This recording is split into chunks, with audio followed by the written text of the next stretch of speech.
Elit Partai Gerindra Sandiaga Uno mengaku, langkah Anies Baswedan sebagai bakal calon presiden 2024 dari Partai Nasdem sempat menjadi pembicaraan dengan Prabowo Subianto.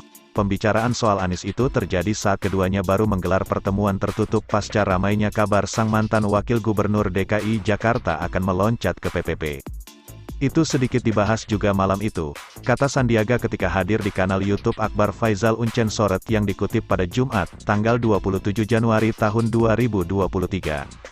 Salah satu yang kita flashback adalah waktu saya bersikeras membawa Pak Anies di pencalonan gubernur dan beliau menyatakan, sambil senyum-senyum, "Gimana Mas Sandi? Jadi keputusan yang tepat atau tidak?" sambungnya. Namun Sandiaga menegaskan bahwa selorohan Prabowo waktu itu untuk menyentil dirinya yang tidak percaya diri. Apalagi karena sosok Prabowo adalah negarawan sejati yang tidak akan menjelek-jelekkan orang lain. Kita sama-sama tahu Pak Prabowo itu negarawan, jadi nggak pernah bicara jelek tentang orang.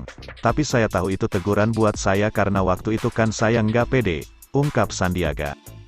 Karena saya nggak pede dan hitung-hitungan politiknya boleh dibilang naif, tidak berpengalaman, jadi itu keputusan yang saya ambil, mengajak Anies ikut Pilgub DKI Jakarta 2017, sambungnya. Meski begitu, Sandiaga juga memastikan dirinya maupun Prabowo tidak memusingkan langkah politik Anies saat ini. Tapi inilah kenyataan politik sekarang. Saya nggak melihat Pak Prabowo khawatir atau menyalahkan situasi saat sebelumnya.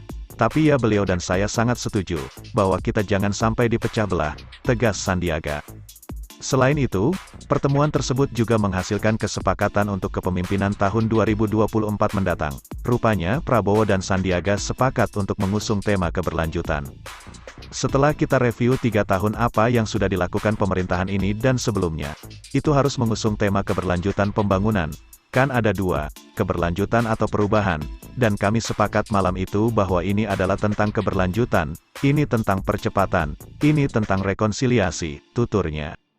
Sampai kami bicara soal risiko polarisasi yang sangat tidak baik, lanjutnya, karena itulah, Sandiaga mengapresiasi langkah Presiden Joko Widodo untuk mengundangnya dan Prabowo, yang notabene rival politik di pemilihan Presiden 2019, untuk masuk.